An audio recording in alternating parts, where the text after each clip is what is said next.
పరిచయం. మనం అధికంగా ఉపయోగిస్తూ తక్కువగా అర్థం చేసుకునే అనేక పదాలలో ప్రేమ అనేది ఒకటి. సమస్య అనేక రకాల ప్రేమల వలన ఏర్పడును. మనం వివిధ రకాలుగా కాల పరిమితి, ఎంతకాలం ప్రేమ కొనసాగును దానిని బట్టి ప్రేమను విభజిస్తాము.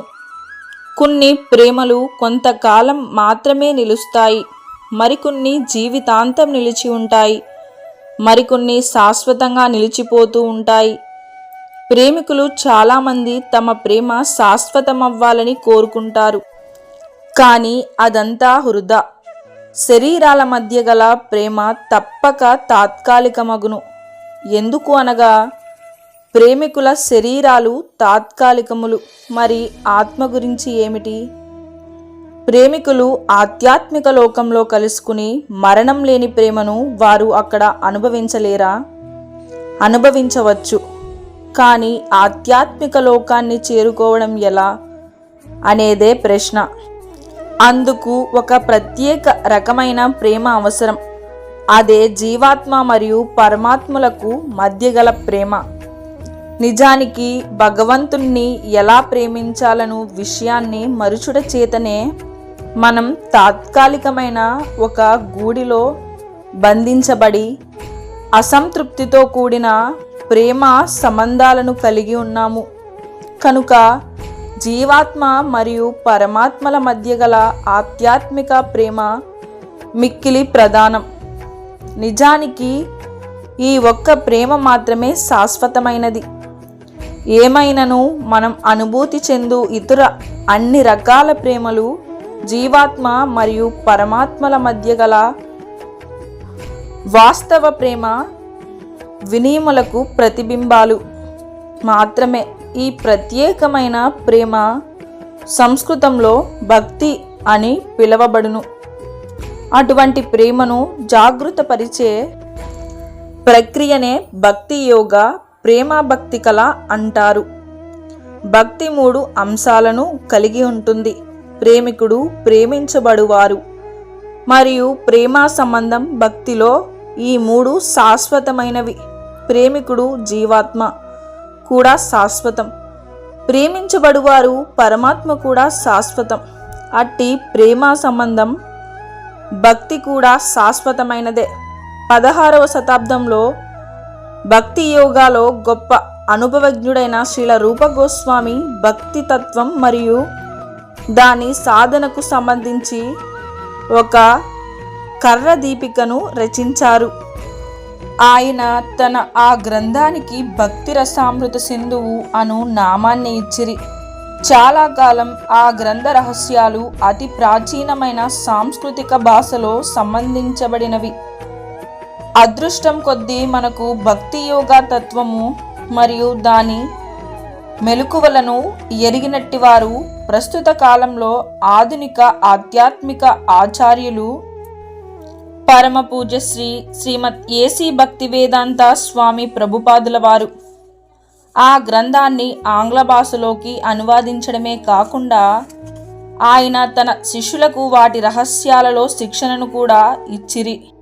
శ్రీల ప్రభుపాదుల వారు తమ అనువాద గ్రంథానికి ది నెక్టర్ ఆఫ్ డివోషన్ భక్తి రసామృతం అను నామాన్ని ఇచ్చిరి. ప్రేమ అనేది భౌతిక రూపంలో ప్రకటమైనప్పుడు అది ప్రదేశాలపై ఆధారపడి ఉంటుంది. ఎలాగనగా వసంత ఋతువులో ఫ్యాషన్ నగరంలో లేక అక్కడి సముద్ర తీరంలో ప్రేమికుడితో కలిసి నడిచినట్లు ఉంటుంది. అట్లే ఆధ్యాత్మిక ప్రేమ కూడా ప్రదేశాలపై ఆధారపడి ఉంటుంది. అటువంటి అత్యున్నతమైన ప్రదేశమే బృందావనం. అది భూమిపై ప్రకటితమైన శాశ్వత దివ్య ప్రదేశం. అక్కడ ఆధ్యాత్మిక లోకంలో వలె భగవానుడు తన నిత్య పరశుతులతో దివ్య ప్రేమాలీలను అనుభవిస్తూ ఉంటాడు. బృందావనంలో అనేక మందిరాలు కలవు. అందులో ఒకటి శ్రీ శ్రీ రాధా దామోదర మందిరం. అది శ్రీల రూప గోస్వామితో శాశ్వత అనుబంధాన్ని కలిగినట్టిది. ఎందుకు అంటే ఆయన దివ్య శరీరం అక్కడ ఉంచబడింది. మందిర ప్రాంగణంలో ఆయన జ్ఞాపకార్థం ఒక సమాధి కూడా కలదు. శ్రీల ప్రభుపాదుల వారు 1965లో అమెరికాకు వెళ్ళకముందు వరకు కూడా వారు శ్రీ శ్రీ రాధా దామోదర మందిరంలోని ఒక ప్రశాంతమైన చిన్న గదిలో నివసించేవారు. అక్కడి కిటికీలలో నుండి వారు శ్రీల రూప గోస్వామి వారి సమాధిని దర్శిస్తూ దివ్య ప్రేరణను పొందేవారు. 7 సంవత్సరాల తరువాత శ్రీల ప్రభుపాదుల వారు అమెరికా నుండి తిరిగి శ్రీ శ్రీ రాధా దామోదర మందిరానికి వెళ్ళిరి. అక్కడి మందిర ప్రాంగణంలో వారు తమ శిష్యులకు శ్రీల రూప గోస్వామి సమాధి వద్ద వరుసగా భక్తి రసామృతంపై ప్రసంగించారు. ఈ పుస్తక విషయం కొరకు అట్టి ప్రసంగాలలోని కొన్ని గంభీర విషయాలను మరియు భక్తి రసామృతంలోని కొన్ని సారాంశ విషయాలను తీసుకుని సమ్మేళనపరచబడినవి. మనకు శ్రీల రూప గోస్వామి బోధించిన ఈ ప్రేమ భక్తి కల గురు పరంపరంలో వారి మొట్టమొదటి ఆధునిక అనుచరుడి ద్వారా మనకు యథాతథంగా అందించబడింది కనుక మేము మిమ్మలను ఇందులో భాగం పంచుకున్నటకు ఆహ్వానిస్తున్నాము. మనం కనుక భగవంతుని భక్తి యోగా ద్వారా ప్రేమించుటను అభ్యసించినచో మనమందరినీ అన్నిటినీ సరైన రీతిలో ప్రేమించగలము. ఆ మార్గంలో మనకు అత్యున్నత ఆనందము, పరమోన్నత ఆనందము, భగవత్ ప్రేమ ఆనందము లభించును. భక్తి రసామృతం అంటే ఏమిటి? భక్తి రసామృతమను ఈ గ్రంథము సంస్కృతంలో శ్రీల రూప గోస్వామి ప్రభుపాదుల వారు రచించిన భక్తి రసామృత సింధువుకు సంక్షిప్త వ్యాఖ్యాన రూపం. శ్రీ చైతన్య మహాప్రభుకు ప్రత్యక్ష శిష్యులైన 6 గోస్వాములలో శ్రీల రూప గోస్వామి ప్రధానులు. శ్రీల రూప గోస్వామి ప్రభుపాదుల వారు మొట్టమొదటిసారి శ్రీ చైతన్య మహాప్రభువును కలుసుకున్నప్పుడు వారు వంగదేశంలోని మహాముద్య రాజ్యంలో మంత్రిగా పనిచేస్తూ ఉండేవారు. అప్పుడు అతని సోదరుడు సనాతనునికి దబీర్ ఖాన్, సాకార్ మలిక్ అనే పేర్లు ఇవ్వబడెను. నవాబ్ హుసేన్ షా ఆస్థానంలో వారు బాధ్యతాపూరితమైన మంత్రి పదవిలో ఉండేవారు. ఆ కాలంలో అనగా 500 ఏళ్ల క్రితం హిందూ సమాజంలో ఆచార్య వ్యవహారాలు చాలా కఠినంగా ఉండేవి.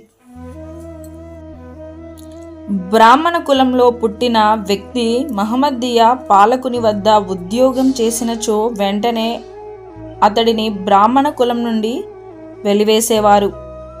దబీర్ ఖాన్, సాకార్ మల్లిక్ అను ఆ సోదరులకు అటువంటి దుస్థితియే ఎదురైనను. వారిరువురును అత్యున్నతమైన సారస్వత బ్రాహ్మణ కుటుంబమునకు చెందినట్టి వారు. కానీ హుసేన్ షా ప్రభుత్వంలోని మంత్రి పదవులను అంగీకరించుట చేత వారు ఆ కులం నుండి వెలివేయబడ్డారు. ఆ 2 సోదరులు శిష్యులుగా స్వీకరించి వారిని బ్రాహ్మణ సంస్కృతంలో అత్యున్నత స్థితి యోగైన గోస్వామి స్థాయికి ఉద్ధరించడం శ్రీ చైతన్య మహాప్రభు కృపా ఫలితమే. అట్లే శ్రీ చైతన్య మహాప్రభువు మహమ్మదీయ కుటుంబంలో జన్మించిన హరిదాస ఠాగూర్ను కూడా తమ శిష్యునిగా అంగీకరించిరి. అతడిని నామాచార్యుని చేసెను.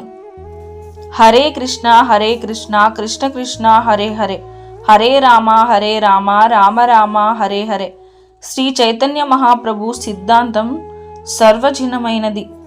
ఎవరైనా కృష్ణతత్వాన్ని ఎరిగి భక్తియుత సేవలో నెలకొనినచో వారు బ్రాహ్మణ కుటుంబంలో జన్మించిన వానికంటే కూడా గొప్ప స్థితిమంతులుగా అంగీకరించబడుదురు. వైదిక సారమంతటా ముఖ్యంగా భగవద్గీత, శ్రీమద్ భాగవతంలో అంగీకరించబడిన మూల సిద్ధాంతం ఇదే. ప్రతి ఒక్కరికి సరైన శిక్షణ ఇచ్చి అత్యున్నతమైన గోస్వామి స్థితికి ఉద్ధరించాలనేది శ్రీ చైతన్య మహాప్రభు ఉద్యమ సిద్ధాంతం. అదే ఈ భక్తి రసామృత గ్రంథంలో బోధించబడింది. దబీర్ ఖాన్, సాకార్ మల్లికులు సోదరులు. మల్డా జిల్లాలోని రామకేలి అను గ్రామంలో శ్రీ చైతన్య మహాప్రభువును కలుసుకునిరి. తరువాత వారు వెంటనే తమ ప్రభుత్వ ఉద్యోగాలను విరమించి శ్రీ చైతన్య మహాప్రభుకు సేవ చేయాలనుకునిరి. దానితో శ్రీల రూప గోస్వామిగా ప్రసిద్ధుడైన దబీర్ ఖాన్ సాకార్ ఉద్యోగ వివరణ చేసి ప్రభుత్వం నుండి తనకు రావాల్సిన ధనాన్నంతటిని ప్రోగు చేసుకొనెను. ఆ ధనం కొన్ని లక్షలతో సమానమైన బంగారు నాణ్యముల రూపంలో ఉండెనని, వాటితో ఒక పడవ పూర్తిగా నిండిపోయినని శ్రీ చైతన్య చరితామృతంలో వర్ణించబడింది. ఆ ధనాన్ని అతడు విభజించిన తీరు ఆదర్శనీయం. ముఖ్యంగా కృష్ణ భక్తులు మానవులందరూ అనుసరించవలసింది. ఆ ధనంలో 50% సంపదను శ్రీకృష్ణ చైతన్యవంతులకు, ముఖ్యంగా బ్రాహ్మణులకు, వైష్ణవులకు దానం చేసెను. అందులోని 25% బంధువులకు ఇచ్చెను. తక్కిన 25% అత్యవసర ఖర్చులు మరియు వ్యక్తిగత అవసరాల కొరకై తమ వద్ద ఉంచుకొనెను. తరువాత సాకార్ మల్లిక్ కూడా ఉద్యోగ విరామణ చేయాలని నిర్ణయించుకున్నప్పుడు అక్కడి నవాబు ఆందోళన చెంది అతనిని చెరసాలలో పెట్టెను. కానీ అనంతరం శ్రీల సనాతన గోస్వామిగా ప్రసిద్ధుడైన సాకార్ మల్లిక్ ఆ గ్రామంలోని వడ్డీ వ్యాపారి వద్ద దాచి ఉంచిన తన సోదరుని ధనంతో హుసేన్ షా జైలు నుండి తప్పించుకొనెను. ఆ విధముగా ఆ ఇద్దరు సోదరులు శ్రీ చైతన్య మహాప్రభువును ఆశ్రయించిరి. శ్రీల రూపగోస్వామి ప్రయాగ వద్ద శ్రీ చైతన్య మహాప్రభువును మొట్టమొదటిసారి కలుసుకొనెను. అక్కడి దశ్వమేధ గార్డెన్లో 10 రోజుల పాటు వరుసగా శ్రీ చైతన్య మహాప్రభువు అతనికి ఉపదేశాలిచ్చెను. ప్రత్యేకించి కృష్ణ చైతన్య తత్వాన్ని వారికి అందచేసెను. శ్రీ చైతన్య మహాప్రభువు ఆ విధముగా శ్రీల రూపగోస్వామికి అందించిన ఉపదేశాలనే మేము శ్రీ చైతన్య మహాప్రభు బోధనామృతం అను గ్రంథంలో వివరించాము. తరువాతి కాలంలో శ్రీల రూపగోస్వామి ప్రభుపాదుల వారు ప్రామాణిక శాస్త్ర గ్రంథాలలోని వివిధ ఉదాహరణలను జోడిస్తూ గంభీర తత్వజ్ఞానంతో భగవంతుని ఉపదేశాలకు విస్తారంగా వ్యాఖ్యానించిరి. శ్రీల శ్రీనివాసాచార్యులు తాను రచించిన ఘాట్ గోస్వామి అష్టకంలో వారు 6గురును సంస్కృతంలోనే కాకుండా పారిషియన్, అరాబిక్ వంటి విదేశీ భాషలలో కూడా గొప్ప విద్వాంసులని పేర్కొనిరి. శ్రీ చైతన్య మహాప్రభువు తత్వాన్ని వేద ప్రమాణాలను అనుసరించి లోకంలో ప్రచారం చేయడం కొరకై వారు వైదిక సారమంతటిని క్షుణ్ణంగా అధ్యయనం చేశారు. ఈనాటి కృష్ణ చైతన్య ఉద్యమానికి కూడా శ్రీల రూప గోస్వామి ప్రభుపాదుల వారి ప్రామాణిక రచనలే ప్రతిపాదికలు. కనుక మనమందరం రూపగోస్వామను అనగా శ్రీల రూపగోస్వామి ప్రభుపాదుల వారి అడుగుజాడలు అనుసరించే వారిగా చెప్పబడుతున్నాము. ప్రస్తుతం భక్తి రసామృత రూపంలో అందించబడిన భక్తి రసామృత సింధువను మన మార్గనిర్దేశం కొరకు శ్రీల రూపగోస్వామి రచించిరి. భక్తి అంటే ఏమిటి? భక్తి అనగా భక్తియుత సేవ. ప్రతి సేవలోనూ ఏదో ఒక ఆకర్షక లక్షణం ఉంటుంది. అది సేవకుని మరింత అధికంగా ముందుకు నడిపించును. ఈ ప్రపంచంలోని మనలో ప్రతి ఒక్కరం ఏదో ఒక రకమైన సేవలో నిరంతరం నిమగ్నమై ఉంటాము. ఆ సేవ నుండి లభించు ఆనందం మనకు ప్రేరణ కలిగించును. తన భార్య బిడ్డల పట్ల ప్రేమ ద్వారా ప్రేరణను పొందున గృహస్థుడు రాత్రింబవళ్ళు వారికి సేవ చేయును. దానికంటేను మించిన బృహత్ కుటుంబం పట్ల గల ప్రేమ చేత ప్రేరేపితుడైన ఒక ధర్మాత్ముడు దాన ధర్మములు చేయును. ఒక జాతీయవాది తన దేశం కొరకు, దేశ ప్రజల కొరకు శ్రమించును. గృహస్థుని ధర్మాన్ని, జాతీయవాదిని అట్లా సేవ చేసేలా ప్రేరేపించు శక్తిని రస అంటారు. ఈ రసమిక్కిలి మాధురంగా ఉంటుంది. భౌతిక జగత్తులో కష్టించి పనిచేసేవారు ఆస్వాదించు రస కంటే భక్తి రస భిన్నమైనది. భౌతిక కార్మికులకు రాత్రింబవళ్ళు శ్రమించుట ద్వారా కలుగు రస అనేది ఇంద్రియ తృప్తి రూపంలో గ్రహించబడును. భౌతిక రసంలోని ఆస్వాదన ఎక్కువ కాలం నిలవదు. భౌతికులు భోగ జీవితం కొరకు తమ కార్య సరళిని ఎల్లప్పుడూ మార్చుకుంటారు. ఒక పారిశ్రామికవేత్త వారమంతా కష్టించి తృప్తి లేకుండా ఉండును. కనుకనే వారమంతంలో దూర ప్రాంతాలకు వెళ్ళి వ్యాపార కార్యాలను మరుచుటకు ప్రయత్నించును. ఆ విధముగా గడిపి తిరిగి వారం ప్రారంభంలో అతడు తన వ్యాపార కార్యక్రమాలను ఆరంభించెను. భౌతిక కార్యనిమగ్నత అనగా కొంతకాలం ఒక రకమైన పని చేసి రకమైన పనికి మారడం. ఇట్లా కార్యశాలిని ఇటు నుండి అటు వైపుకు మార్చుటను సాంకేతికంగా భోగత్యాగం అంటారు. అనగా ఇంద్రియ భోగం నుండి సుఖ త్యాగానికి మారటం. ఏ జీవి కూడా ఇట్లా ఇంద్రియ భోగాలను అనుభవించుటలోనూ అటు భోగాలను త్యాగం చేయడంలోనూ స్థిరంగా ఉండలేడు. మన వాస్తవ స్వరూప స్థితి వలన ఈ రకమైన మార్పు నిరంతరం కొనసాగును. కనుక మనం ఏ స్థితిలోనూ ఆనందంగా ఉండలేము. ఇంద్రియ తృప్తి ఎక్కువ కాలం నిలవదు. అందుకే దానిని చపల సుఖ అంటారు. ఉదాహరణకు, ఒక సాధారణ గృహస్థ రాత్రింబవళ్ళు శ్రమించి తన కుటుంబ సభ్యులకు సమస్త సుఖాలను చేకూర్చి దాని ద్వారా ఒక రకమైన రసను అనుభవించవచ్చును. కానీ తాను సాధించిన ఈ భౌతిక భోగం సమస్తం తమ జీవితం ముగిసే దేహం నశించుటలో అంతమైపోవును. కనుకనే నాస్తికులైన వారు మృత్యువును భగవంతుణ్ణి ప్రతినిధిగా భావిస్తారు. భగవంతుడు భక్తియుత సేవ ద్వారా భగవంతుణ్ణి సాక్షాత్కారపరిచి చేసుకొనగా, నాస్తికుడు మాత్రం మృత్యు రూపంలో భగవంతుణ్ణి దర్శించును.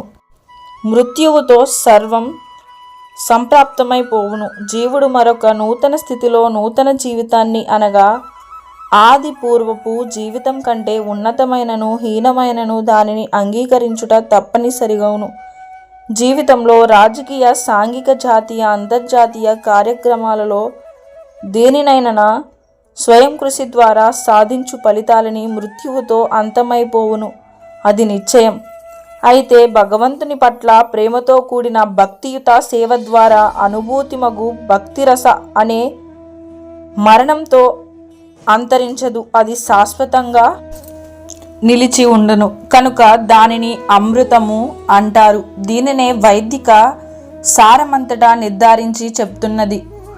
ఈ జీవితంలో భక్తిరస మార్గంలో స్వల్ప పురోగతిని సాధించినను తిరిగి మానవ జన్మను కోల్పోవుట వంటి ప్రమాదం నుండి అది భక్తిని కాపాడగలదు. మన సాంఘిక జీవితంలోనూ, కుటుంబ జీవితంలోనూ, లేక సంఘ సేవ, మానవ సేవ, సమాజవాదం, సామ్యవాదం వంటి బృహత్ కుటుంబ జీవితాలలోనూ మనం ఆస్వాదించు రసాలు తిరిగి మనకు మానవునిగానే జన్మించు అవకాశాన్ని ఇవ్వగలదని ఎట్టి హామీ లేదు. ఈ జన్మలోని మన కర్మలపై ఆధారపడి మన వచ్చే జన్మ ఉంటుంది. ప్రస్తుత జన్మలో చేసే కర్మలకు ఫలితంగా జీవికి ఒక ప్రత్యేక శరీరం వచ్చే జన్మలో కల్పించబడును. వీటన్నిటినీ పర్యవేక్షించునట్టి దైవమను ఉన్నతి అధికారిని భగవంతుని ప్రతినిధి అంటారు. భగవద్గీత. ఈ దైవ అనేది అన్నిటికీ అది కారణమని వివరించబడినది. దైవ నేత్రాన్ని అనగా భగవంతుని ప్రతినిధి పర్యవేక్షణలో జీవుడు మరొక దేహాన్ని స్వీకరించనివి శ్రీమద్ భాగవతం చెప్తుంది. సామాన్యంగా దైవం అనగా విధి అని అర్థం. దైవం 84 లక్షల దేహాలలో ఏదో ఒక దేహాన్ని జీవనకు అందించును. అట్లా ఎన్నుకోవడం మన ఇష్టంపై ఆధారపడి ఉండదు, కానీ అది విధి నిర్ణయాన్ని అనుసరించి జరుగును. ప్రస్తుత మన దేహం కృష్ణ చైతన్య కార్యక్రమాలలో నెలకొనవచ్చు. కనీసం వచ్చే జన్మలోనైనా తప్పక మనం మానవ దేహాన్ని తిరిగి పొందగలము. కృష్ణ చైతన్య కార్యక్రమాలలో నెలకొనిన మానవుడు భక్తి యోగా మార్గంలో పూర్తిగా ప్రగతి సాధించలేకపోయినను మరుజన్మలో ఒక ఉత్తమ కుటుంబంలో జన్మించి తిరిగి కృష్ణ చైతన్య మార్గంలో తన అభివృద్ధిని కొనసాగించును. కనుక కృష్ణ చైతన్య కార్యక్రమాలలో సర్వము అమృతమయం, శాశ్వతం. ఇదే భక్తి రసామృత అను గ్రంథ విషయం. ఈ భక్తి రసామృతం గ్రంథాన్ని అధ్యయనం చేయడం ద్వారా శుద్ధులైన పాఠకునకు శాశ్వతంగా భక్తి రసాద్వనంలో నిమగ్నుడగుట ఎట్లో బోధింపబడును. భక్తి రసాద్వనను లేక కృష్ణ చైతన్య మార్గాన్ని అవలంబించినచో ఒకరిని అది కలతలు లేని సమస్త సన్మార్గాలతో కూడిన జీవితానికి వెంటనే చేర్చును.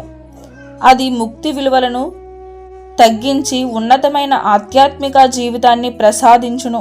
భక్తి రస దేవాది దేవుడైన శ్రీకృష్ణుని దృష్టి ఆకర్షించి ముక్తి భావనను కలిగించుటకు కూడా అది సమర్థవంతమై ఉంటుంది.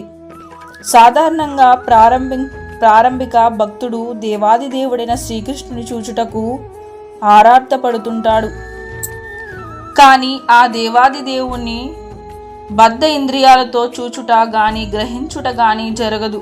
భక్తి రసామృతమను గ్రంథంలో ఆదేశించబడిన భక్తియుత సేవా ప్రక్రియ క్రమంగా భౌతిక స్థితి నుండి ఆధ్యాత్మిక స్థితికి భక్తుణ్ణి ఉద్ధరించెను. అప్పుడు ఆ భక్తుడు సమస్త భౌతిక ఉపాధుల నుండి పవిత్రుడగును.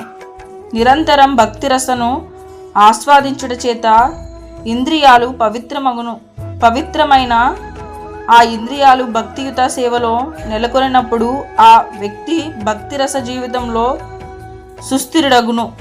శ్రీకృష్ణుని ప్రతి కోరికకు చేసే ప్రతి కార్యాన్ని మనం ఎల్లప్పుడూ ఈ ఆధ్యాత్మిక భక్తి రస స్థితిలో ఆస్వాదించవచ్చును.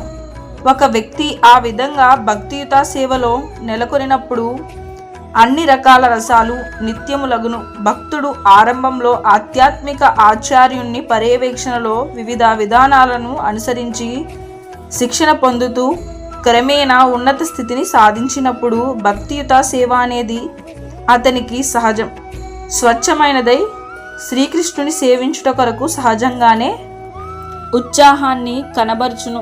భక్తి రసామృతంలో తెలపబడినట్లు మొత్తము 12 రకాల రసాలు కలవు. వీటిలోనూ 5 ప్రధాన రసాల ద్వారా శ్రీకృష్ణునితో మనకు గల నిత్య అనుబంధాన్ని పునరుద్ధరించుకోగలిగినచో మనం ఎల్లప్పుడూ పరిపూర్ణ జ్ఞానం మరియు ఆనందంతో జీవించగలము. మానవ జీవితంలోని ప్రాథమిక సూత్రం ఎవరినో ఒకరిని ప్రేమించాలను ప్రవృత్తిని కలిగి ఉండడం. ఎవరినో ఒకరిని ప్రేమించకుండా ఎవరునూ జీవించలేరు. జీవులందరిలో ఈ వృత్తి కనిపించును. చివరకు ఒక పెద్ద పులిలో కూడా కనీసం నిదారణంగానైనా ప్రేమించు ప్రవృత్తి ఉండనుచో ఒక మానవుల విషయం చెప్పదేముండును. ఏమైనను మన ప్రేమను ఎక్కడ నెలకొల్పాలో జీవులందరూ ఆనందించగలరను విషయాన్ని విస్మరిస్తుంటాము. ప్రస్తుత కాలంలో మానవ సమాజం జనులకు తమ దేశాన్ని, కుటుంబాన్ని, తనను ప్రేమించమని బోధిస్తున్నది. కానీ మన ప్రేమ ప్రకృతిని ఎక్కడ చూపినచో ప్రతి ఒక్కరూ ఆనందించగలరును విషయ సమాచారాన్ని మాత్రం అందించట్లేదు. అట్లా విస్మరించబడిన అంశమే శ్రీకృష్ణ భగవానుడు మన వాస్తవ స్వయం భావనైన శ్రీకృష్ణుని పట్ల ప్రేమను ఎలా జాగృతపరుచుకోవాలో, ఆనందపూరితమైన జీవితాన్ని ఎలా అనుభవించాలో మరియు అట్టి స్థితిలోనే ఎలా నెలకొని ఉండాలో భక్తి రసామృతం మనకు బోధించెను. ఆరంభ దశలో ఒక శిశువు తల్లిదండ్రులను ప్రేమించును. తరువాత పెరిగి పెద్దవుతూ తోబుట్టువులను ప్రేమించును. నిత్యం క్రమంగా పెరుగుతూ కుటుంబంలోని ఇతర సభ్యులను, సంఘాన్ని, దేశాన్ని, జాతిని, చివరకు మానవ సమాజమంతటిని ప్రేమించడం ఆరంభించును. మానవ జాతి నంతటిని ప్రేమించినను మానవునిలో సహజమైన ఈ ప్రేమ ప్రకృతి సంతృప్తి చెందెను. మనకు పరమ ప్రేమాధ్యాయుడు ఎవరో తెలియనంత వరకు మనలోని ప్రేమ ప్రకృతి అసంపూర్ణంగానే ఉంటుంది. శ్రీకృష్ణుని వైపుకు మన ప్రేమను మలిచినప్పుడు మాత్రమే పరిపూర్ణత, తృప్తి మనకు ఏర్పడును. ఇదే భక్తి రసామృత గ్రంథసారం. అదే 5 ఆధ్యాత్మిక రస మార్గాల ద్వారా శ్రీకృష్ణుణ్ణి ప్రేమించడం ఎలాగో మనకు బోధించును. అపరిమిత ప్రేమ. కాంతి స్పందనం వాయు స్పందనం విస్తరించినట్లుగా మనలోని ప్రేమ ప్రవృత్తి క్రమంగా విస్తరిస్తూ అది ఎక్కడ ఆనందమగునో మనకు తెలియదు. శ్రీకృష్ణుణ్ణి ప్రేమించడం అను సరళ పద్ధతితో సమస్త జీవులను ప్రేమించు శాస్త్రాన్ని భక్తి రసామృతం మనకు బోధించెను. మానవ సమాజంలో ఐక్యరాజ్య సమితి వంటి ప్రపంచ సంస్థలు కూడా శాంతి సమరస్యాలను సాధించుటలో విజయం సాధించకపోవుటకు కారణం వాస్తవ విధానం మనకు తెలియకపోవడమే. ఆ విధానం మిక్కిలి సరళమైనది. అయితే శాంత చిత్తంలోతో దానిని మనం అవగాహన చేసుకోవలెను. సరళమైన సహజమైన ఆ విధానం ద్వారా దేవాది దేవుడైన శ్రీకృష్ణ భగవానుని ఎలా ప్రేమించాలో మానవ జాతికి ఈ భక్తి రసామృత బోధనను శ్రీకృష్ణుడిని ప్రేమించుటను అభ్యసించిన వెంటనే సహజంగానే శ్రీకృష్ణుడితో పాటు సమస్త జీవులను ప్రేమించడం కూడా మనకు మిక్కిలి సులభంగా అలవడును. అది చెట్టు వేరుకు నీరు పోయడం, ఉదరమునకు ఆహారాన్ని అందించడం వంటిది. చెట్టు వేరుకు నీరు అందించడం, మనిషి ఉదరమునకు ఆహారాన్ని అందించడం సర్వజననీయ శాస్త్రీయ విధానమని మనమందరం ఎరిగిన విషయమే. మనం ఆహారాన్ని భుజించినచో అనగా ఆహార పదార్థాలను మన ఉదరమునకు అందించినచో దాని నుండి ఉత్పన్నమగు శక్తి వెంటనే శరీరమంతటికి విస్తరించును. అదేవిధంగా చెట్టు వేరుకు నిరందించినచో దాని నుండి ఉత్పన్నమగు శక్తి అది ఎంతటి విశాల వృక్షమునైనను దానిలోని అన్ని భాగాలకు చేర్చును. చెట్టులోని ప్రతి ఒక్క భాగమునకు లేక విడివిడిగా నిరందించడం సాధ్యం అవ్వదు. అట్లే శరీరంలోని వివిధ అంగాలను ప్రత్యేకంగా పోషించడం సాధ్యపడదు. ఏ బటన్ను నొక్కితే సమస్త వస్తువులు సమస్త దేశాలు ప్రకాశించగలవో ఆ బటన్ను నొక్కి విధానాన్ని భక్తి రసామృతం మనకు బోధించును. ఈ పద్ధతిని ఎరిగిన వారు జీవిత లక్ష్యాన్ని మరిచినట్లు అర్థం. మానవ నాగరికత విశేషంగా అభివృద్ధి చెంది భౌతిక జీవిత అవసరాలకు సంబంధించినంత వరకు మానవుడు సర్వ సౌకర్యాలతో జీవించు అవకాశాన్ని సాధించినను వారు సుఖంగా ఉండలేరు. అందుకు కారణం మనం ఏదో విషయాన్ని మరిచిపోతున్నాము. మనం ఆనందంగా జీవించేలా చేయుటకు భౌతిక భోగాలు మాత్రమే సమర్థనీయములు కావు. జీవించేలా చేయుటకు భౌతిక భోగాలు మాత్రమే సమర్థనీయములు కావు. అంతరంగంలో అణచబడినట్టి ప్రేమ ప్రవృత్తి భౌతికంగా వాటంతటా అభివృద్ధి సాధించినను అది పూర్తిగా ఫలింపక పోవుటకు మరియు వారి అసంతృప్తికి మూల కారణమగును. ఈ భౌతిక జగత్తులో భక్తియుత సేవ ద్వారా పరిపూర్ణ జీవితాన్ని మనం గడపవచ్చునో ఈ జన్మలోని వచ్చే జన్మలోనూ మన కోరికలు ఎలా సాధించుకోవచ్చునో అందుకు భక్తి రసామృతం మనకు ఆచరణ యోగ్యములైన సూచనలు అందించెను. ఈ భక్తి రసామృత లక్ష్యం భౌతిక జీవిత విధానాన్ని ఖండించడం కాదు. ధార్మికుడికి తత్వదృష్టి కలవారికి ఇతర ప్రజా సమాజానికి శ్రీకృష్ణుని ప్రేమించడం ఎట్లో తెలుపుటయే ఈ గ్రంథ లక్ష్యం. భౌతిక జీవితంలో ఒకరు ఒకవైపు కష్టాలు లేకుండా సుఖంగా జీవించినను మరొక వైపు ప్రతి వ్యక్తి కృష్ణుణ్ణి ఎలా ప్రేమించాలో అభ్యసించవలెను. ప్రస్తుత కాలంలో మనలోని ప్రేమ ప్రవృత్తిని వినియోగపరచుటకు అనేక మార్గాలను కనిపెడుతున్నాము. కానీ మనం వాస్తవ విషయాలని పరమార్థాన్ని ఆ శ్రీకృష్ణుని విస్మరిస్తున్నాము. మనం చెట్టులోని ప్రతి భాగానికి నీటిని అందిస్తూ చెట్టు వేరును నిర్లక్ష్యపరుస్తున్నాము. మనం మన శరీరాన్ని అనేక రకాలుగా ఆరోగ్యంగా ఉంచుకుంటూ ప్రయత్నిస్తూ ఉదరానికి ఆహారాన్ని అందించడాన్ని మరుస్తున్నాము. శ్రీకృష్ణుణ్ణి మరుచుట అనగా తమను తాము మరుచుటయే. వాస్తవ ఆత్మసాక్షాత్కారం శ్రీకృష్ణుడు సాక్షాత్కారం ఒకసారి జరగను. ఉదాహరణకు ఎవరైనా ఉదయం వేళ తమను తాము చూసుకోగలుగుతున్నారంటే వారు సూర్యోదయాన్ని కూడా చూస్తున్నారని అర్థం. సూర్యుణ్ణి చూడకుండా ఎవరునూ తమను తాము చూసుకోలేరు. అట్లే కృష్ణ సాక్షాత్కారం లేకుండా ఆత్మ సాక్షాత్కారం కలగదు. శుద్ధమైన భక్తియుత సేవకు నిర్వచనం. భక్తియుత సేవకు సంబంధించిన ప్రామాణిక నిర్వచనం. పూర్వాచార్యులు అడుగుజాడల్లో నడుచుకోవడం. అది ఈ క్రింది శ్రీల రూప గోస్వామి పలుకులలో మనకు క్లుప్తంగా కనిపించును. అన్యాభిలాషిత శూన్యం జ్ఞానకర్మోద్వృతం అనుకూల్యేన కృష్ణానుశీలనం భక్తిరృతం.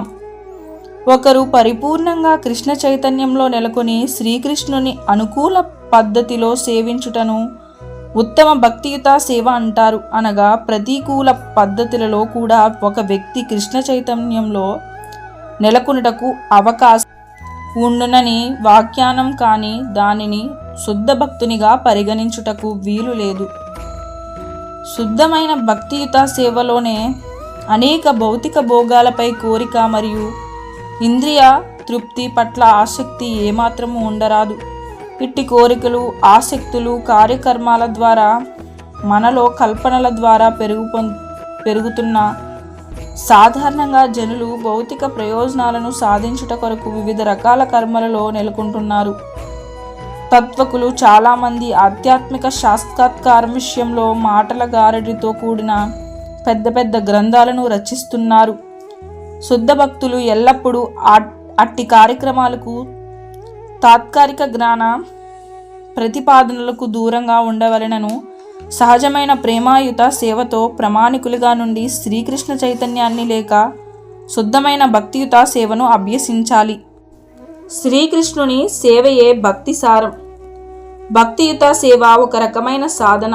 అది కేవలం అకర్మ అనగా కర్మ చేయకుండా ఉండాలనుకోవడం లేక మౌనంగా ధ్యానం చేయడం కాదు. ఇలా చేయాలనుకునే వారికి వివిధ రకాల మార్గాలు కలవు. కానీ కృష్ణ చైతన్యాన్ని పెంపొందించుకోవడం ఇందుకు భిన్నంగా ఉండును. ఈ సందర్భంలో శ్రీల రూపగోస్వామి ప్రయోగించిన పదం అనుశీలనం లేక పూర్వచార్యుల బోధనలను అనుసరించి సాధన చేయడం అని చెప్పబడెను. సాధన అనగానే కర్మ అని చెప్పబడును. కార్యకల్పాలు లేకుండా కేవలం చైతన్యం మనకు తోడ్పడదు. కార్యకల్పాలు 2 తరగతులుగా విభజించబడెను. ఒకటి ఏదైనా ప్రత్యేక లక్ష్య స్థితి కోరి చేసేది. రెండవది ప్రతికూల పరిస్థితులను నివారించుట కొరకు చేసేది. సంస్కృతంలో ఈ కార్యకల్పాలు ప్రకృతి నివృత్తి ప్రతికూల అని పిలువబడెను. నివృత్తి కర్మలకు అనేక ఉదాహరణలు కలవు. ఉదాహరణకు రోగి వ్యాధిని ముదరనీయకుండా ఉండుటకు జాగ్రత్తగా ఔషధాలను సేవించవలెను. ఆధ్యాత్మిక జీవితాన్ని అభ్యసించిన వారు, భక్తియుత సేవలో నెలకొనిన వారు నిరంతరము ఆధ్యాత్మిక కార్యకల్పాలలో నెలకొని ఉండవలెను. అట్టి కార్యకల్పాలు శరీరంతోనైనా లేక మానసికంగానైనా చేసినవి కావచ్చును. ఆలోచన, అనుభూతి, సంకల్పం వంటివి మానసిక కర్మలు. మనం ఏదైనా కర్మ చేయాలనుకున్నప్పుడు అది స్థూల దేహేంద్రియాలతో చేయబడును. మన మానసిక కర్మలలో ఎల్లప్పుడూ శ్రీకృష్ణుణ్ణి స్మరిస్తూ ఆయన ప్రీతి కొరకై పథకాలను రచిస్తూ మన పూర్వాచార్యులు ఆధ్యాత్మికాచార్యులను అనుసరిస్తూ మనం అట్లా ప్రయత్నించవలెను.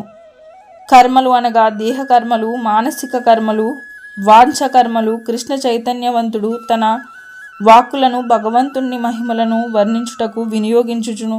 దీనినే కీర్తన అంటారు. ఎల్లప్పుడూ తన మనసులో శ్రీకృష్ణుని లీలలనే అనగా కురుక్షేత్ర రణరంగంలో అతనిని పలుకులను, తన భక్తితో కూడి బృందావనంలో ప్రదర్శించిన లీలలను స్మరిస్తూ నుండును. ఈ విధంగా ఎవరైనా నిరంతరం శ్రీకృష్ణుని లీలలను స్మరించ సాధ్యమగును. ఇది కృష్ణ చైతన్య మార్గంలో చేసే మానసిక సాధన. అట్లే మన దేహ కర్మలతో కూడా అనేక రకాలుగా భక్తియుత సేవను చేయవచ్చును. కానీ అట్టి కర్మల్ని కృష్ణ సంబంధాలై ఉండవలెను.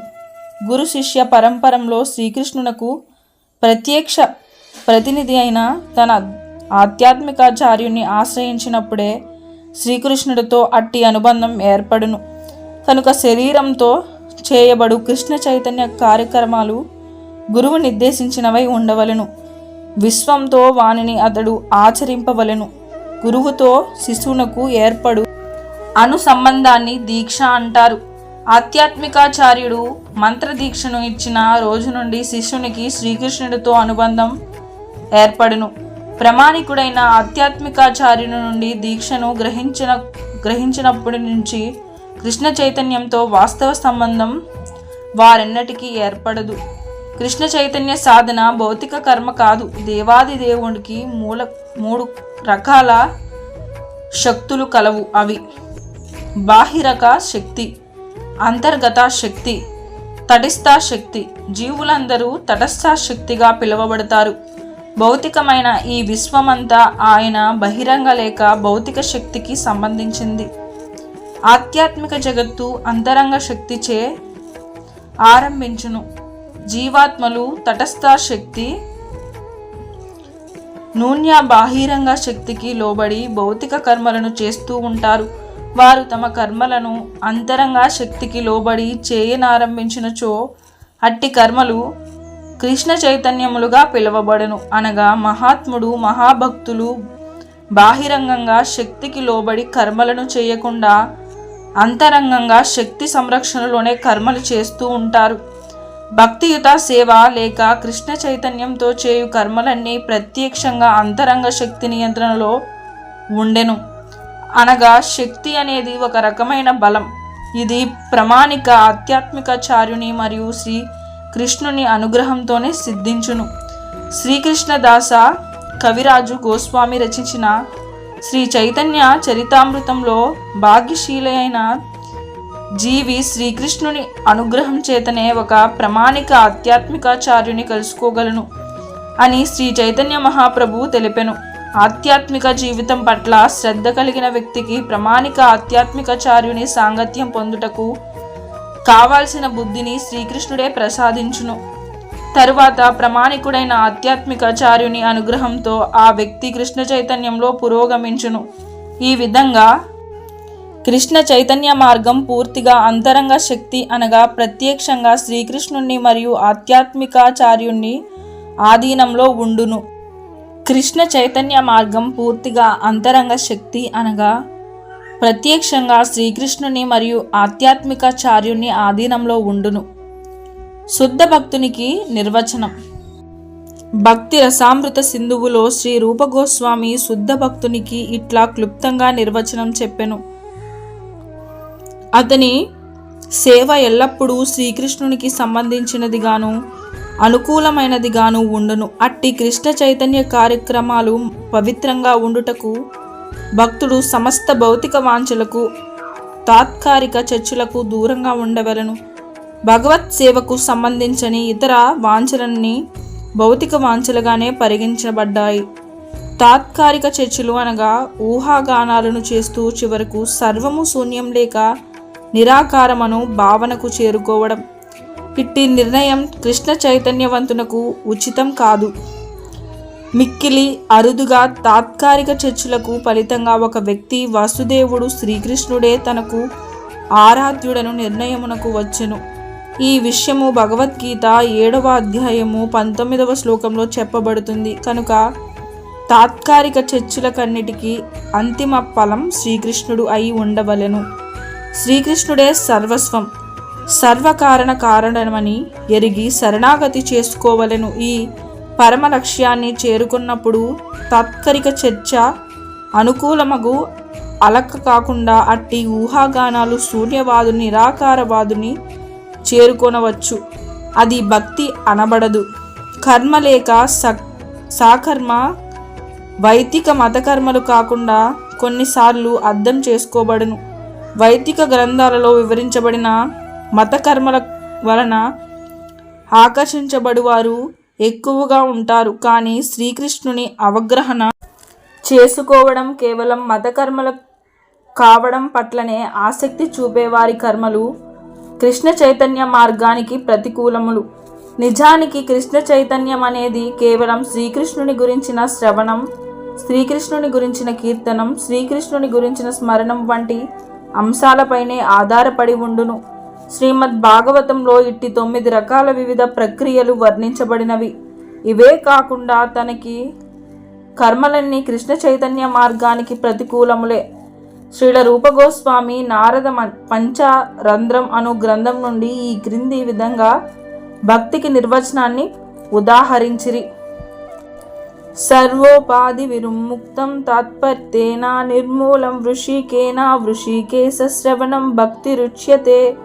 ఒకరు భక్తిక ఉపాధులన్నిటినీ నుండి విముక్తి సాధించి ఉండవలెను. కృష్ణ చైతన్యం ద్వారా భౌతిక కాలుష్యాలను తొలగించుకోవలెను. ఇంద్రియాలను యజమాని అయి వానిని సేవలో ఇంద్రియాలను వినియోగిస్తూ శుద్ధమైన తమ నిజస్వరూపమగు తిరిగి పొందవలను. కనుక మన ఇంద్రియాలు తమ యజమాని సేవలో నెలకొను. అట్టి కార్యాన్ని భక్తియుత సేవ అంటారు. బద్ధ అవస్థలలో మన ఇంద్రియాలు దేహ అవసరాలను తీర్చడంలో నిమగ్నమై ఉండును. అట్లా ఇంద్రియాలు శ్రీకృష్ణుని ఆదేశాలను నిర్వర్తించుటలో నెలకొన్నప్పుడు మన కార్యకల్పాలు భక్తిగా పిలువబడును. ఒక వ్యక్తి తాను ఒక ప్రత్యేక కుటుంబంలో, ఒక ప్రత్యేక సమాజానికో, ఒక ప్రత్యేక వ్యక్తికో చెందినవాడని భావించినచో అతడు భౌతిక ఉపాధులతో కప్పబడినట్లుగా చెప్పబడిన. ఒక వ్యక్తి పూర్తిగా తాను ఏ కుటుంబానికి, సమాజానికి, దేశానికి చెందినవాడు కానని, శ్రీకృష్ణునితో నిత్య సంబంధం కలిగిన వాడినని గుర్తించగలిగినప్పుడు అతడు తన శక్తిని ఆ కుటుంబ, సంఘం లేక దేశ క్షేమం అని పిలువబడిను. వాటి కొరకు కాకుండా శ్రీకృష్ణుని సేవలోనే వినియోగించవలెనని గ్రహించును. ఇది లక్ష్య శుద్ధితో కృష్ణ చైతన్య స్థితిలో చేయబడు శుద్ధ భక్తియుత సేవ. భక్తియుత సేవ. శుద్ధ భక్తి యొక్క 6 లక్షణములు. శుద్ధ భక్తి యొక్క 6 ప్రధాన లక్షణములను శ్రీల రూప గోస్వామి ఈ విధంగా పేర్కొన్నారు. శుద్ధ భక్తియుత సేవ భౌతిక యాతనాల నుండి వెంటనే విముక్తిని కలిగించును. శుద్ధ భక్తియుత సేవ సమస్త సన్మార్గాలకు ఆరంభము. శుద్ధ భక్తియుత సేవ సహజంగానే ఒకరికి దివ్య ఆనందాన్ని కలిగించును. శుద్ధ భక్తియుత సేవ చాలా అరుదుగా లభించును. శుద్ధ భక్తియుత సేవలో నెలకొనిన వారు ముక్తి అను ఆలోచనను కూడా దరిచేరనీయరు. శుద్ధ భక్తియుత సేవ ఒకటే శ్రీకృష్ణుని ఆకర్షించుటకు గల ఏకైక సాధనం. శ్రీకృష్ణుడు సర్వ ఆకర్షకుడు. అట్టి శ్రీకృష్ణున్నే ఆకర్షించున్నది శుద్ధమైన భక్తియుత సేవ. దీని అర్థమేమనగా అట్టి శుద్ధ భక్తియుత సేవ శ్రీకృష్ణుని కంటే దివ్యమైనది, శక్తివంతమైనది. ఎందుకు అంటే అది శ్రీకృష్ణుని సర్వరూప శక్తి. కృష్ణ చైతన్యమని భౌతిక దుఃఖాల నుండి విముక్తిని కలిగించును. భగవద్గీత 18వ అధ్యాయం 66వ శ్లోకంలో దేవాది దేవుడు అని ధర్మాలను విడిచి తనను శరణు వేడమని ఆదేశించును. అట్లా శరణు వేడినట్టి వారికి పాప ఫలితాలన్నిటినీ నుండి విముక్తిని కలిగిస్తానని కూడా ఆయన వాగ్దానం చేసెను. అహం త్వం సర్వ పాపభ్యో మోక్షస్యామి. ఈ జన్మలో చేసిన పాపాలకు మరియు గత జన్మలో చేసిన పాపాలకు ఫలితంగా కూడా మానవులకు దుఃఖాలు కలుగునని శ్రీల రూప గోస్వామి తెలిపెను. సాధారణంగా ఒక వ్యక్తి అజ్ఞానం వలన పాప కార్యాలను చేయును, కానీ దుఃఖమను దాని ఫలితమునకు అజ్ఞానం కారణమని తప్పించుకోలేము. పాపకర్మలు 2 రకాలు. ప్రారబ్ధం, అపారబ్ధం, పక్కల్పం చెందిన పాపకర్మలే. ప్రస్తుత జీవితంలో మనం అనుభవించు కష్టాలు మనకు ఇంకను అనుభవంలోనికి రాకుండా మనలో పేరుకుపోయి ఉన్నట్టి అనేక పాపాలు ప్రకల్పములు. ఉదాహరణకు ఒక వ్యక్తి నేరాలు చేసినను ఇంకను అతడు సంబంధం కానీ గుర్తించబడగాని అతనిని సంబంధించుటకు పోలీసులు సిద్ధంగా ఉంటారు. అదేవిధంగా మనం చేసిన కొన్ని పాపకార్యాలు ఫలితాల కొరకు భవిష్యత్తులో దుఃఖాల కొరకు ఎదురు చూస్తూ ఉంటాము. మనం ప్రస్తుతం అనుభవిస్తున్న మరికొన్ని ఫలితాలే పూర్వ ప్రకల్పాలు. ఈ విధంగా పాపకర్మలు మరియు వాటి ఫలితాల వలన ఏర్పడు దుఃఖాలనే సంఖ్యల రూపంలో బద్ధుడైన జీవాత్మ జన్మల తరబడి ఈ పాపకర్మలను ఫలితంగా దుఃఖాలను అనుభవించును. గత జన్మలో చేసిన పాపకర్మలకు ఫలితంగా ప్రస్తుత జన్మలో అతడు దుఃఖాలను అనుభవిస్తున్నాడు. రాబోవు జన్మలో అనుభవించుట కొరకై తిరిగి దుఃఖాలను సృష్టించుకొనును. ప్రకల్పం చెందిన పాపాలు దీర్ఘవ్యాధులుగానో ఎడతెగని కోర్టు కేసులుగానో చిక్కుకొనుటలోనో పతిత మరియు నిమగ్న కుటుంబంలో జన్మించుటనో విద్య లేని వానిగానో అనాకరిగానో ప్రకటించబడును. పూర్వజన్మలోని వివిధ పాపకర్మల ఫలితాలను ప్రస్తుతం మనం అనుభవిస్తున్నాము. మన ప్రస్తుత పాపకర్మలకు ఫలితమును భవిష్యత్తులో అనుభవిస్తాము.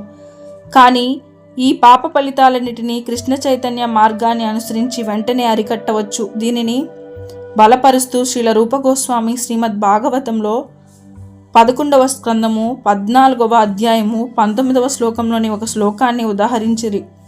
శ్రీకృష్ణుడు ఉద్ధవునకు ఉపదేశిస్తున్న సందర్భం. ఆ శ్లోకంలో ఆయన ఇట్లను, ప్రేమైన ఉద్ధవ, నా పట్ల భక్తియుత సేవ అనేది ఎంతటి అడవినైనను కాల్చి బూడిద చేయగలదు. దావాగ్ని వంటిది. దీన ధ్యామనంగా దావాగ్ని ఎంతటి ఇంధనాన్నైనా క్షణంలో మార్చి వేయగలిగినట్లు కృష్ణ చైతన్యంతో చేయు భక్తియుత సేవ పాపకర్మలనే ఇంధనాలను పూర్తిగా కాల్చి బూడిద చేయగలదు. ఉదాహరణకు భగవద్గీతలో అర్జునుడు యుద్ధాన్ని పాపకర్మగా భావించెను. ఆయనను శ్రీకృష్ణుడు దానిని యుద్ధం చేయమని ఆదేశించినను దానితో యుద్ధం భక్తియుత సేవ అయ్యును. కనుక అర్జునునికి ఎట్టి పాప ఫలితము అంటలేదు.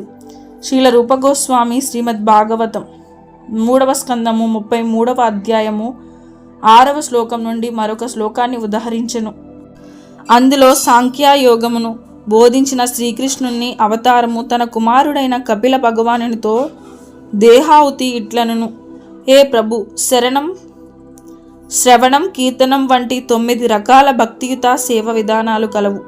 నీ లీలలను గుర్చి వినను వారెనెవ్వరను, నీ మహిమలను కీర్తించు వారెవ్వరను, నీకు నమస్కరించు వారెవ్వరను, నిన్నే స్మరించు వారెవరును, ఈ విధంగా ఆ 9 రకాల భక్తియుత సేవ మార్గాలలో ఏ ఒక్కదానిని అనుసరించినను వారు సర్వ పాపాలకు జంట జన్మించినను వెంటనే వారు యజ్ఞ యాగాదులను నిర్వర్తించుటకు యోగ్యులగుదురు.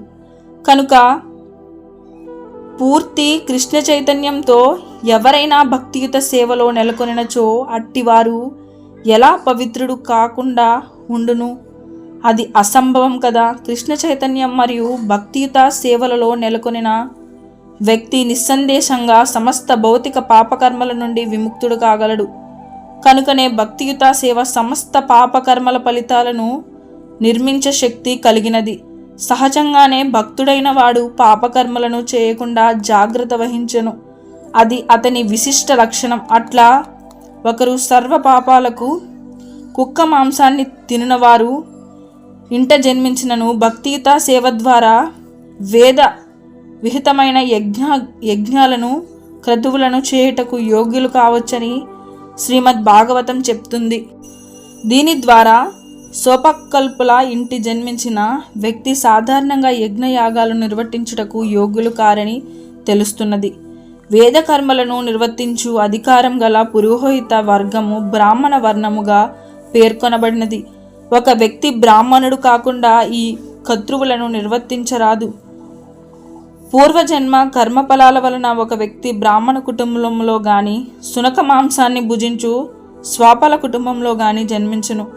ఒక వ్యక్తి స్వాపకుల ఇంట జన్మించవలెనుగా పునర్జన్మలో అతని కర్మలని పాపకర్మలని అర్థం. కానీ అట్టి వ్యక్తి కూడా భక్తియుత సేవ మార్గాన్ని స్వీకరించి హరే కృష్ణ కృష్ణ కృష్ణ హరే హరే, హరే రామ రామ రామ హరే హరే అను పవిత్ర నామాన్ని కీర్తించినచో వెంటనే అతడు కర్మకండాలను చేయుటకు యోగ్యుడగును. అనగా అతని పాప ఫలితములన్నీ వెంటనే నశించినని అర్థం. పాపకర్మలకు ఫలితాలు 4 రకాలుగా ఉండెను. పద్మపురాణంలో చెప్పబడింది. పకల్పం కాని కర్మలు, బీజరూపంలోని కర్మలు, ఇదివరకే పకల్పమైన కర్మలు, దాదాపు పకల్పం కర్మలు, దేవాదిదేవుడు శ్రీ విష్ణువునకు శరణాగతి చేసుకునిన వారికి, పరిపూర్ణ కృష్ణ చైతన్యంతో భక్తియుత సేవలో నెలకొనిన వారిని ఈ 4 రకాల కర్మఫలాలు వెంటనే నశించిపోవునని కూడా తెలుపబడింది. దాదాపు పకల్పం చెందినట్లు పేర్కొనబడిన కర్మఫలం ప్రస్తుతం మనం అనుభవిస్తున్న కలతలకు సంబంధించినది. బీజాప్రాయంలో గల కర్మఫలాలు హృదయంలో నిక్షిప్తమై ఉండెను. బీజములు వంటి పాపవాంఛలు అక్కడి నుండి బయటకు వెలువడును. కూటమను సంస్కృత పదానికి అర్థం అవి బీజాలుగా గాని బీజ ఫలాలుగా గాని మారుటకు దాదాపు సిద్ధంగా ఉన్నటువంటివి. ప్రకల్పం కాని కర్మలు ఇంకను బీజవాసం జరగనివి. సంబంధాన్ని సూచనలు పద్మపురాణంలోని ఈ వాక్యం నుండి భౌతిక కల్మషాలు అతి సూక్ష్మంగా ఉండునని తెలుస్తున్నది. దాని అర్థం ఫలాలు ఫలితాలు రూపంలో ఆ ఫలాలను అనుభవించు వ్యక్తుల యాతన తీరులు ఒక గొప్ప సంఖ్యలను భాగాలు వంటివి. ఒక వ్యక్తికి ఏదైనా జబ్బు చేసినచో తరచూ ఆ జబ్బుకు కారణం గాని అది ఎలా ఆరంభమైనదో ఎలా ప్రకల్పం పొందిందో గాని ఎరుగుట చాలా కష్టం. ఒక వ్యక్తి ఒకసారిగా బయటపడదు. అది బయటపడకుండా కొంత సమయం పట్టును. వైద్య రంగంలో ముందు జాగ్రత్త చర్యగా వ్యాధిని నిరోధించుటకు వైద్యులు టీకా మందును ఇచ్చినట్లుగా మన పాపకర్మలకు సంబంధించిన ఫలబీజాలు మొలకెత్తకుండా నిరోధించుటకు తీసుకోవలసిన ఒక చర్య కృష్ణ చైతన్య మార్గంలో నెలకొనడం.